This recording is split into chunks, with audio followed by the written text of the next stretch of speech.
ఈరోజు మనతో పాటు స్టూడియోలో ప్రముఖ గైనకాలజిస్ట్ శృతి గారు ఉన్నారు. వారిని అడిగి స్త్రీలలోని సమస్యల గురించి తెలుసుకునే ప్రయత్నం అయితే చేద్దాం. ముందుగా వారిని స్వాగతిద్దాం. మేడం నమస్తే. మేడం నమస్తే.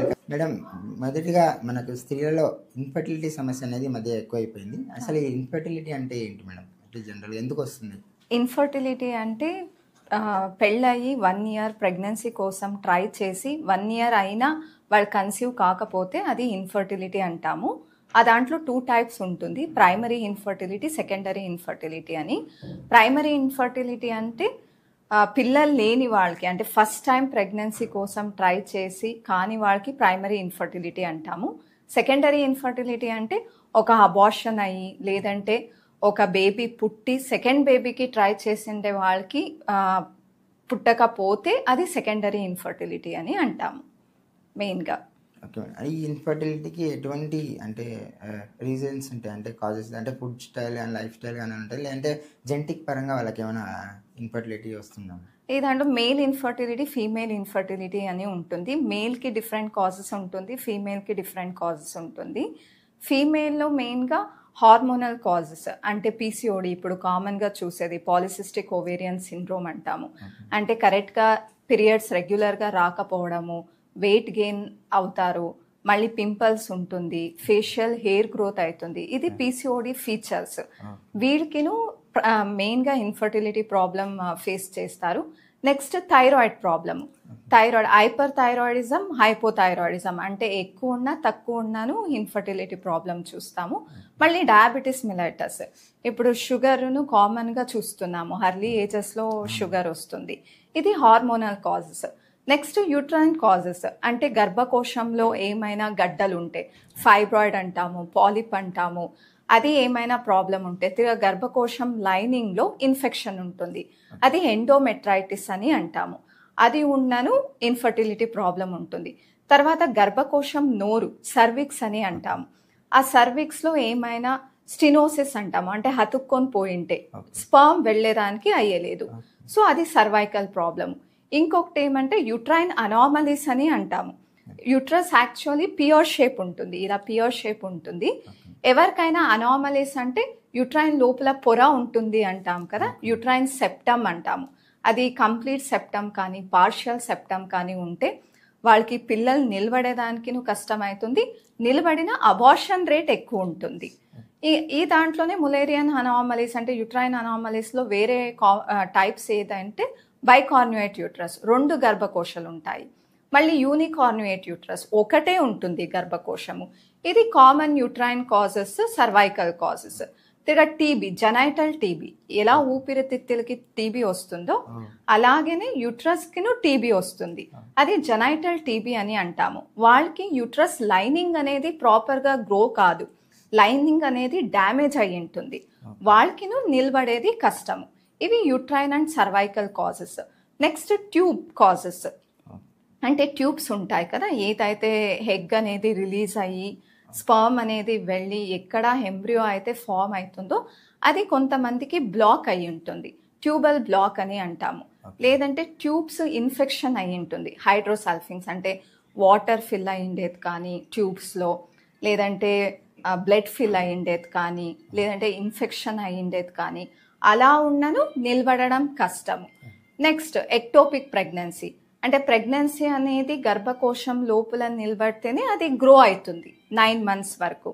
అది కాకుండా ట్యూబ్లో నిలబడితే అప్పుడు మేము రప్చర్ అవుతుంది, అంటే స్పేస్ లేకున్నట్ల ట్యూబ్లో గ్రో అయినప్పుడు రప్చర్ అవుతుంది, అప్పుడు మేము ట్యూబ్స్తో తీసేయాల్సి ఉంటుంది. ఇది tubal causes. Next life style, ఇప్పుడు స్ట్రెస్ ఉంటుంది, నార్మల్గా ఒబేస్, ఓవర్ వెయిట్ ఉండేవాళ్ళు, వాళ్ళకిను ఇష్యూస్ వస్తుంది. ఇప్పుడు లీడింగ్ కాజ్ ఏముంది అంటే 2 కాజెస్, ఎండోమెట్రైటిస్ అని.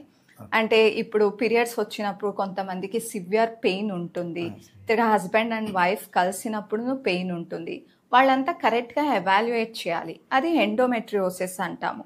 చాక్లెట్ సిస్ట్ ఫామ్ అయ్యేది ఓవరీలో. నెక్స్ట్ ప్రీమెచ్యూర్ ఓవేరియన్ ఫెయిల్యూర్ అంటే హార్మోనల్ ఇంబ్యాలెన్స్. హర్లీగానే ఇప్పుడు నార్మల్గా 35 years తర్వాత ఫీమేల్స్కి ఎగ్ ప్రొడ్యూసింగ్ కెపాసిటీ అనేది తగ్గుతుంది. బట్ 35 years ముందే ఎవరికైతే ఎగ్ ప్రొడ్యూసింగ్ కెపాసిటీ తగ్గుతుందో వాళ్ళకి ప్రీమెచ్యూర్ ఓవేరియన్ ఫెయిల్యూర్ అంటాము. అంటే ఏజ్ కింద ముందరే వాళ్ళు ఓవరీస్ ఏజ్ అయ్యేలాగా కనిపిస్తుంటుంది. ఇదంతా ఫీమేల్ కాజెస్. మేల్ కాజెస్లో మెయిన్గా చూసుకునేది స్పర్మ్ పారామీటర్.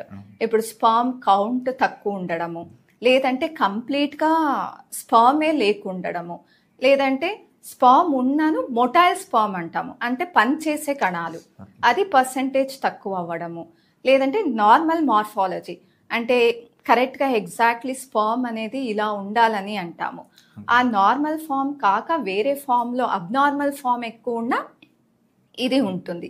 తిరగా వారికోసీల్ అంటే అక్కడ వెజల్స్ అంతా డైలేట్ అయ్యేది. అలా ఉన్నను వాళ్ళకి స్పర్మ్ ప్రొడక్షన్ అనేది తక్కువ ఉంటుంది, స్పర్మ్ డెత్ అనేది ఎక్కువ అవుతుంది. అంటే ఎవ్రీ 3 months సేమ్ మన స్పర్మ్ ప్రాసెస్ అవుతుంది, కొత్త స్పర్మ్ వస్తుంటుంది, పాత స్పర్మ్ పోతుంటుంది. తిరగా ఎజాక్యులేటరీ డిస్ఫంక్షన్ అంటాము.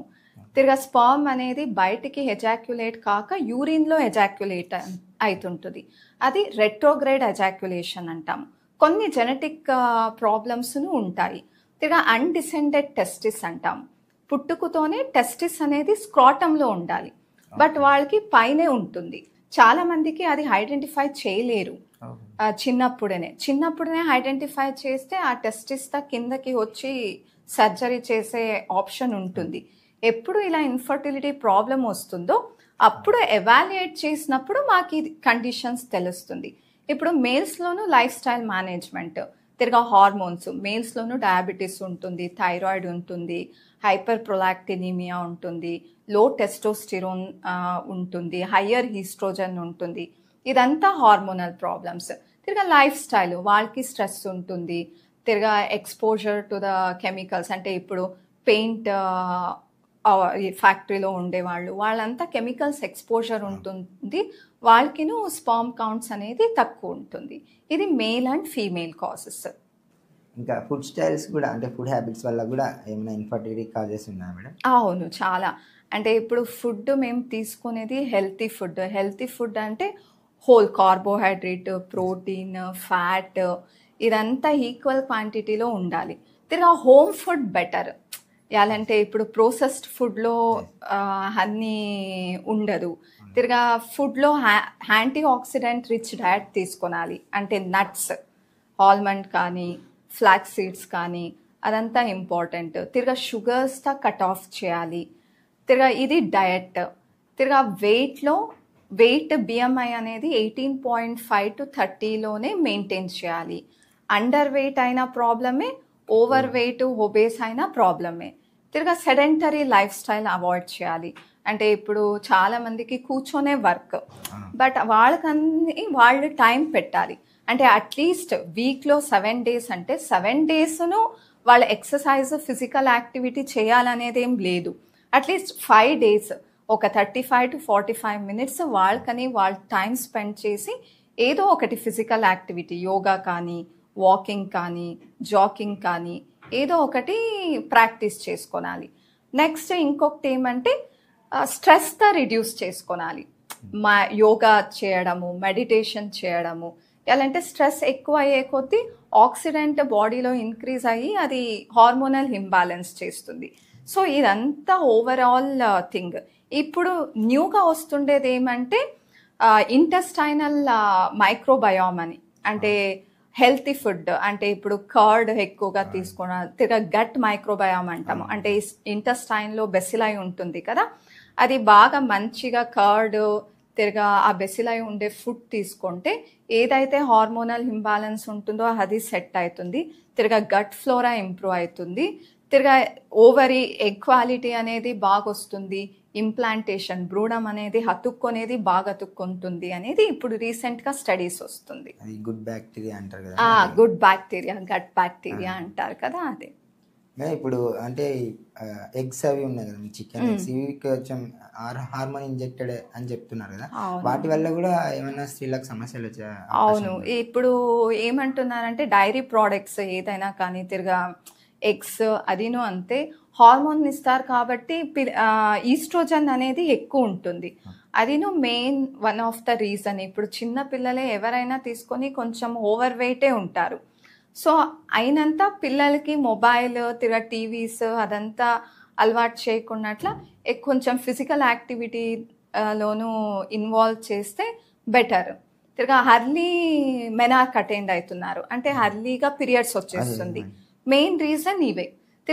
బయట ఫుడ్ ఎక్కువ, జంక్ ఫుడ్స్ ఎక్కువ, బర్గర్, పాస్తా. అంటే కంప్లీట్గా అవాయిడ్ చేయమని చెప్పాము, అట్లీస్ట్ మంత్లీ వన్స్ తినొచ్చు. బట్ ఎక్కువగా healthy habit, healthy diet practice చేపిస్తే బెటర్. మేడం అలా జనరల్గా అమ్మాయిలు మెచ్యూర్ అవ్వాల్సిన ఏజ్ కంటే ముందే మెచ్యూర్ అయితే కూడా ఇలాంటి ఇన్ఫర్టిలిటీ సమస్యలు ఏమైనా వస్తాయి? అలా ఏం లేదు, ఆ దానికి ఇంటర్లింక్ ఏం లేదు. బట్ హర్లీగా మెనార్క్ అటెండ్ అవుతున్నారు, అది అవాయిడ్ చేయాలంటే ఈ జాగ్రత్తలంతా తీసుకోవాలి. బట్ హర్లీగా మెనార్క్ అటెండ్ అయ్యిండే వాళ్ళకి ఇన్ఫర్టిలిటీ ప్రాబ్లం వస్తుంది అనేది అయితే లేదు. ఓకే మేడం, ఇప్పుడు ఈ ఇన్ఫర్టిలిటీ సమస్యలకి ఎటువంటి చికిత్సలు ఉన్నాయి మేడం? ఈ దాంట్లో ఫస్ట్ బేసిక్ ఇన్వెస్టిగేషన్ చేస్తాము. ఫీమేల్స్కి అయితే ఫస్ట్ స్కాన్ చేస్తాము. కామన్గా హార్మోనల్ టెస్ట్ ఉంటుంది, అంటే థైరాయిడ్ చేస్తాము. సీరం ఏఎంహెచ్ అంటాము, యాంటీ ములేరియన్ హార్మోన్ అని. అది చూసినప్పుడు వాళ్ళ ఎగ్స్ ఎంత రావచ్చు, క్వాలిటీ అనేది ఎలా ఉంటుంది, అది చూసేది ఈ టెస్ట్. మళ్ళీ సీరం ప్రొలాక్టిన్ చేస్తాము. ఈ 3D స్కాన్ అంటే అల్ట్రాసౌండ్ చేస్తాము, ఇంటర్నల్ స్కాన్ అంటాము. ఆ దాంట్లో యూట్రస్ ఎలా ఉంది, ఓవరీస్ ఎలా ఉంది అనేది ఇది బేసిక్ టెస్ట్. మేల్కి అయితే స్పర్మ్ సెమెన్ అనాలిసిస్ చేస్తాం. ఆ దాంట్లో స్పర్మ్ కౌంట్, మార్ఫాలజీ అన్నీ వచ్చేస్తుంది. ఇది బేసిక్ టెస్ట్. వీళ్ళకి ట్రీట్మెంట్ ఏదేది అంటే ఫస్ట్ ఇప్పుడు మేము డిపెండ్ అపాన్ ద ఏజ్, ఈ blood test, duration of the infertility అంటే ఎన్ని ఇయర్స్ నుంచి ఇన్ఫర్టిలిటీ ఉంది అని చూసుకొని ఆ దాన్ని బట్టి రిపోర్ట్స్ అంతా చూసుకొని ఆ దాన్ని బట్టి వాళ్ళకి ఏ ట్రీట్మెంట్ బెటర్ అవుతుంది అని చెప్తాము. ఇప్పుడు younger age group less than 5 ఇయర్సే ఇన్ఫర్టిలిటీ ఉంటుంది, హార్మోన్ టెస్ట్ అంతా నార్మల్ ఉంటుంది. వాళ్ళకి ఏం చేస్తామంటే ఫస్ట్ ఎగ్ డెవలప్మెంట్కి టాబ్లెట్స్ పెడతాము, ఓవ్యులేషన్ ఇండక్షన్ అని అంటాము. టాబ్లెట్ పెట్టి ఎగ్ డెవలప్ అయ్యేదంతా మేము ఫాలిక్యులర్ స్టడీ అని స్కాన్ చేసుకుంటాము. ఎప్పుడు ఎగ్ అనేది 2 సెంటీమీటర్స్ పెరుగుతుందో, అంటే 18 to 20 mm పెరుగుతుందో, అప్పుడు ఎగ్ రప్చర్ అయ్యేలాగా ఇంజెక్షన్ ఇస్తాము. ఇంజెక్షన్ వేసి ఈ డేస్ మీరు కలవాలని, అంటే ఫర్టైల్ పీరియడ్, ఎగ్ ఇలా రప్చర్ అవుతుంది, ఇంజెక్షన్ వేసిన 36 to 42 అవర్స్లో రప్చర్ అవుతుంది ఎగ్. సో ఆ దాన్ని బట్టి మేము ప్లాన్ చేసి ఈ డేస్లో కలవాలని చెప్తాము. అన్నీ కరెక్ట్గా ఉండి ఎగ్ అంతా బాగుంది, సెమెన్ రిపోర్ట్ అంతా నార్మల్ ఉండి, అంతా నార్మల్ ఉంటే ఇలా 3 to 4 months చూస్తాం. Most of the time 10 to 20% of the patient ఈ ట్రీట్మెంట్లోనే కన్సీవ్ అవుతారు. నెక్స్ట్ ఈ ట్రీట్మెంట్లో కన్సీవ్ కాలేదు, 3 to 4 months ట్రీట్మెంట్ ఇచ్చాము, కన్సీవ్ కాలేదు, లేదంటే హస్బెండ్ది sperm semen analysis reports abnormal ఉంది, అప్పుడు నెక్స్ట్ స్టెప్కి వెళ్తాము. అది IUI, ఇంట్రాయూట్రైన్ ఇన్సెమినేషన్ అని. ఇక్కడ మేము ఎగ్ డెవలప్మెంట్కి ఇంజెక్షన్స్ పెడతాము. ఎలాంటే ఎగ్ డెవలప్మెంట్కి ఇంజెక్షన్ పెట్టినప్పుడు ఎగ్ క్వాలిటీ అనేది కొంచెం టాబ్లెట్ కింద ఇంజెక్షన్లో ఇంప్రూవ్మెంట్ ఉంటుంది. మళ్ళీ సెమెన్ అనేదంతా ప్రాసెస్ చేస్తాము, అంటే ఆ ప్రాసెసింగ్లో హెల్తీ స్పర్మ్, బ్యాడ్ స్పర్మ్ అనేది సపరేట్ అవుతుంది. అప్పుడు మేము ఓన్లీ హెల్తీ స్పర్మ్తో తీసుకొని కాన్సన్ట్రేటెడ్ స్పర్మ్న యూట్రస్ లోపల ఇంజెక్ట్ చేస్తాము. ఇవంతా పెయిన్లెస్ ప్రొసీజర్స్. ఇలా 3 to 4 cycles చూస్తాము. ఇది నువ్వు సక్సెస్ కాకపోతే ఈ దాంతి సక్సెస్ రేట్ 15 to 25%. ఇది సక్సెస్ కాకపోతే IVF వెళ్తాం.